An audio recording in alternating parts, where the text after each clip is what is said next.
ನಮಸ್ಕಾರ. ಇಂದಿನ ನಮ್ಮ ಈ ವಿಷಯದ ಆಳವಾದ ಅಧ್ಯಯನಕ್ಕೆ ಸ್ವಾಗತ.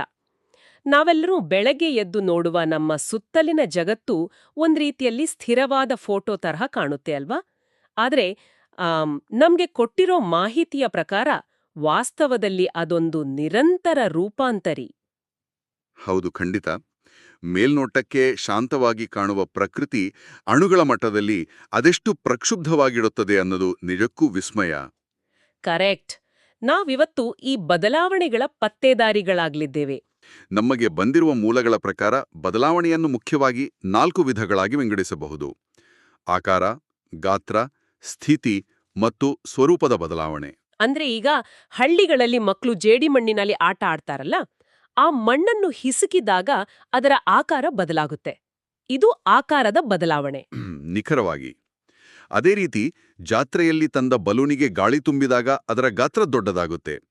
ಇವೆಲ್ಲ ಮೇಲ್ನೋಟಕ್ಕೆ ಕಾಣುವ ಭೌತಿಕ ಬದಲಾವಣೆಗಳು. ಓ, ಅರ್ಥವಾಯ್ತು. ಆದ್ರೆ ಈ ಸ್ಥಿತಿ ಮತ್ತು ಸ್ವರೂಪದ ಬದಲಾವಣೆ ಅಂದ್ರೆ ಏನು? ಅದು ಸ್ವಲ್ಪ ಕುತೂಹಲಕಾರಿಯಾಗಿದೆ ಅಲ್ವಾ? ಹೌದು. ಉದಾಹರಣೆಗೆ ಮಂಜುಗಡ್ಡೆ ಕರಗಿ ನೀರಾಗುವ ಪ್ರಕ್ರಿಯೆ. ಇದು ಸ್ಥಿತಿಯ ಬದಲಾವಣೆ. ಅಂದ್ರೆ ಘನರೂಪದಿಂದ ದ್ರವ ರೂಪಕ್ಕೆ ಬರುವುದು. ಅಂದ್ರೆ ಬಿಸಿಲಿಗೆ ಇಟ್ಟಾಗ ಐಸ್ ಕರ್ಗಿ ನೀರಾಗತ್ತೆ. ಇಲ್ಲಿ ಉಷ್ಣತೆ ಕೆಲಸ ಮಾಡುತ್ತೆ ಅಂತ ಹೇಳ್ಬಹುದು. ಹೌದು. ಅದೇ ರೀತಿ ಸ್ವರೂಪದ ಬದಲಾವಣೆಗೆ ನಮ್ಮ ಮನೆಯಲ್ಲಿರುವ ಹಸಿರು ಬಾಳೆಹಣ್ಣು ಹಳದಿಯಾಗುವುದೇ ಅತ್ಯುತ್ತಮ ಉದಾಹರಣೆ. ಹಸಿರು ಬಾಳೆಹಣ್ಣು ಹಳದಿಯಾಗೋದು. ಇಲ್ಲಿ ಕೇವಲ ಬಣ್ಣ ಮಾತ್ರ ಬದಲಾಗತ್ತಾ ಅಥವಾ ಒಳಗಡೆ ಬೇರೆ ಏನಾದ್ರೂ ನಡೆಯುತ್ತಾ? ಅಲ್ಲಿ ಬಹಳ ದೊಡ್ಡ ಬದಲಾವಣೆ ನಡೆಯುತ್ತೆ. ಹಣ್ಣು ಮಾಗುವಾಗ ಅದರೊಳಗಿನ ಹಸಿರು ಬಣ್ಣ ಹೋಗಿ ಹಳದಿ ಬಣ್ಣ ಹೊರಬರುತ್ತೆ. ಜೊತೆಗೆ ಆ ಕಾಯಿ ಮೃದುವಾಗಿ ಸಿಹಿಯಾಗುತ್ತೆ. ವಾವ್! ಅಂದ್ರೆ ಒಳಗಡೆ ಏನೋ ಒಂದ್ ರೀತಿಯ ನೈಸರ್ಗಿಕ ಅಡಿಗೆ ನಡೀತಿದೆ ಅಂತ ಹೇಳ್ಬಹುದು. ಹೌದು. ಅದೊಂದು ಸಂಕೀರ್ಣವಾದ ಜೈವಿಕ ರಾಸಾಯನಿಕ ಕ್ರಿಯೆ. ಹಣ್ಣಿನ ಒಳಗಿನ ಪಿಷ್ಟ ಸಕ್ಕರೆಯಾಗಿ ಬದಲಾಗುತ್ತೆ. ಇನ್ನೊಂದು ಅದ್ಭುತವಾದ ನೈಸರ್ಗಿಕ ಘಟನೆ ಅಂದ್ರೆ ಒಂದು ಸಣ್ಣ ಹಸಿರು ಮೊಗ್ಗು ಅರಳಿ ಹೂವಾಗೋದು. ಕರೆಕ್ಟ್. ಇದು ಗಾತ್ರ ಮತ್ತು ಆಕಾರದ ಬದಲಾವಣೆಗೆ ಅದ್ಭುತ ಉದಾಹರಣೆ. ಆ ಬಿಗಿಯಾದ ಮೊಗ್ಗಿಗೆ ಅರಳುವ ಶಕ್ತಿ ಎಲ್ಲಿಂದ ಬರುತ್ತೆ ಗೊತ್ತಾ?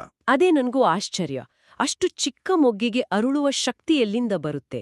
ಅದು ಬೇರುಗಳು ಹೀರಿಕೊಳ್ಳುವ ನೀರಿನಿಂದ. ಸಸ್ಯ ನೀರು ಕುಡಿದಾಗ ಹೂವಿನ ದಳಗಳ ಜೀವಕೋಶಗಳು ನೀರಿನಿಂದ ತುಂಬಿಕೊಂಡು ಬಲೂನ್ ತರ ಹಿಗ್ಗುತ್ತವೆ. ಓ, ಜಾತ್ರೆಯಲ್ಲಿ ತಂದ ಬಲೂನಿಗೆ ನೀರು ತುಂಬಿದಾಗ ಅದು ದಪ್ಪ ಆಗೋ ಹಾಗೆ. ಹೌದು, ಅದೇ ರೀತಿ. ಆ ಒಳಗಿನ ನೀರಿನ ಒತ್ತಡವೇ ಮೊಗ್ಗನ್ನು ಹೂವಾಗಿ ಅರಳುವಂತೆ ಮಾಡುವುದು. ಇದು ಮಕ್ಕಳಿಗೆ ಅರ್ಥವಾಗಲು ಬಹಳ ಸುಲಭವಾದ ಉದಾಹರಣೆ. ಹಾಗೆ ಒಲೆ ಮೇಲೆ ನೀರ್ ಕಾಯಿಸುವಾಗ ಕೆಳಗಿನಿಂದ ಗುಳ್ಳೆಗಳು ಬರ್ತಾವಲ್ಲ? ಹೌದು.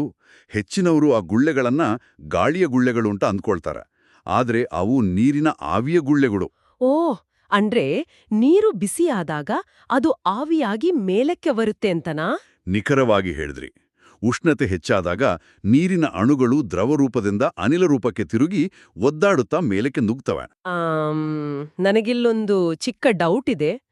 ಪ್ರಕೃತಿಯಲ್ಲಿ ಎಲ್ಲವೂ ಹೀಗೆ ಬೇಗ ಬೇಗ ಬದಲಾಗುತ್ತಾ? ನಮ್ಮ ಮನೆಯ ಮುಂದಿರುವ ದೊಡ್ಡ ಬಂಡೆಗಲ್ಲು ವರ್ಷಗಳಿಂದ ಹಾಗೇ ಇದೆಯಲ್ಲ? ಇದು ಬಹಳ ಮುಖ್ಯವಾದ ಪ್ರಶ್ನೆ.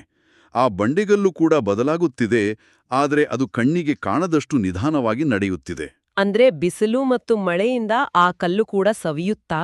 ಇರುತ್ತಾ? ಹೌದು. ಪ್ರತಿದಿನದ ಬಿಸಿಲು, ಚಳಿ, ಗಾಳಿ, ಮಳೆಯಿಂದ ಕಲ್ಲಿನ ಅಣುಗಳು ಹಿಗ್ಗುತ್ತವೆ ಮತ್ತು ಕುಗ್ಗುತ್ತವೆ. ನಮ್ಮ ಆಯಸ್ಸಿಗೆ ಹೋಲಿಸಿದ್ರೆ ಅದು ಅತಿ ನಿಧಾನ. ಅರ್ಥ ಆಯ್ತು. ಅಂದ್ರೆ ಪ್ರಪಂಚದಲ್ಲಿ ಬದಲಾಗದೇ ಇರುವ ವಸ್ತು ಯಾವುದೂ ಇಲ್ಲ. ಖಂಡಿತ. ಬದಲಾವಣೆ ಅನ್ನೋದು ಪ್ರಕೃತಿಯ ಉಳಿವು ಮತ್ತು ಬೆಳವಣಿಗೆಯ ಮೂಲ. ಮಂಜುಗಡ್ಡೆ ಕರಗದಿದ್ರೆ ನದಿಗಳಿಗೆ ನೀರು ಸಿಗುವುದಿಲ್ಲ. ಹಣ್ಣು ಮಾಗದಿದ್ರೆ ನಮಗೆ ಆಹಾರ ಸಿಗುವುದಿಲ್ಲ. ನಿಜ. ಎಲ್ಲವೂ ಒಂದು ನಿಯಮಕ್ಕೆ ಬದ್ಧವಾಗಿ ನಡೆಯುತ್ತಿವೆ ಅಲ್ವಾ? ಹೌದು. ನಾವು ಯಾವುದೇ ಘಟನೆಯನ್ನು ನೋಡಿದಾಗ ಅದು ಹೇಗಾಗ್ತಿದೆ, ಯಾಕೆ ಆಗ್ತಿದೆ ಅಂತ ಪ್ರಶ್ನೆ ಮಾಡುವುದೇ ವಿಜ್ಞಾನದ ಮೊದಲ ಹೆಜ್ಜೆ. ಇಂದಿನ ನಮ್ಮ ಮಾಹಿತಿಯ ಮೂಲಗಳು ಇದನ್ನೇ ಸ್ಪಷ್ಟಪಡಿಸುತ್ತವೆ.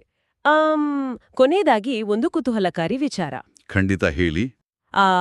ಅತಿ ನಿಧಾನ ಬದಲಾವಣೆಗಳ ಬಗ್ಗೆ ಯೋಚಿಸಿದ್ರೆ ನಾವು ಪ್ರತಿದಿನ ಓಡಾಡುವ ಈ ಭೂಮಿಯ ಪದರಗಳು ಕೂಡ ನಮಗೆ ಅರಿವಿಲ್ಲದಂತೆ ನಿಧಾನವಾಗಿ ಜರುಗುತ್ತಿರಬಹುದು ಅಲ್ವಾ?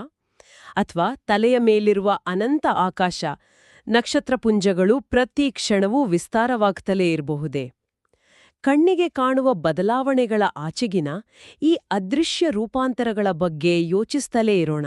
ಮುಂದಿನ ಬಾರಿ ಪ್ರಕೃತಿಯನ್ನು ನೋಡುವಾಗ ನಮ್ಮೊಳಗಿನ ಬದಲಾವಣೆಗಳ ಪತ್ತೆದಾರಿ ಸದಾ ಎಚ್ಚರವಿರಲಿ, ಪ್ರಶ್ನೆಗಳನ್ನು ಕೇಳ್ತಿರ್ಲಿ.